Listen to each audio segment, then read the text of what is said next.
Setelah PSBB tahap 3 dinyatakan selesai dilaksanakan, saat ini wilayah Provinsi Gorontalo tengah memasuki tahapan transisi menuju tatanan kehidupan normal baru, New Normal Life.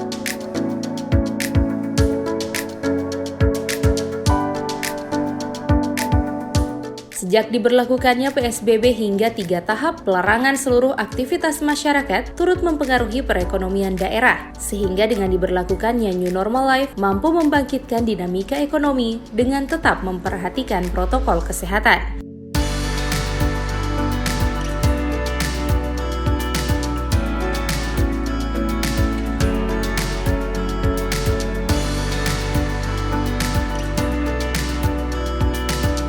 Menindaklanjuti hal tersebut, Wali Kota Gorontalo bersama sejumlah pimpinan OPD melakukan peninjauan aktivitas perdagangan di Pasar Moodu terkait penerapan protokol kesehatan, di antaranya menggunakan masker, mencuci tangan, dan menjaga jarak satu sama lain.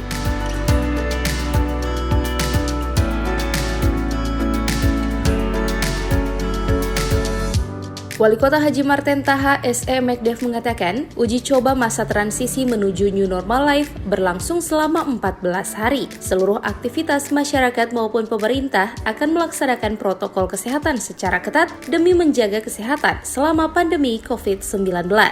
Jadi mulai hari ini kan PSBB tahap 3 sudah tidak diperpanjang.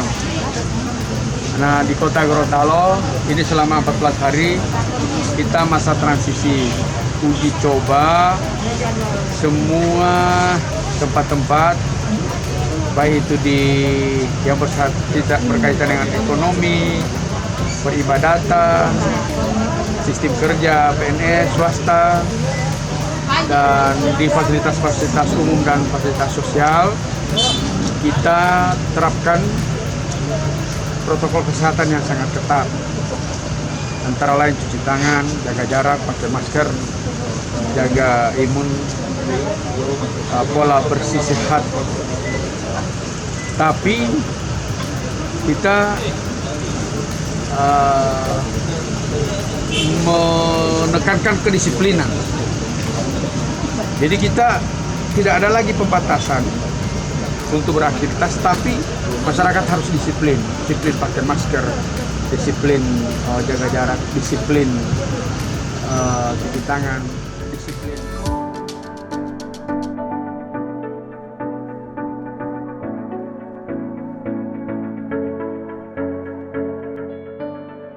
Tim Liputan Advertorial Mimosa TV.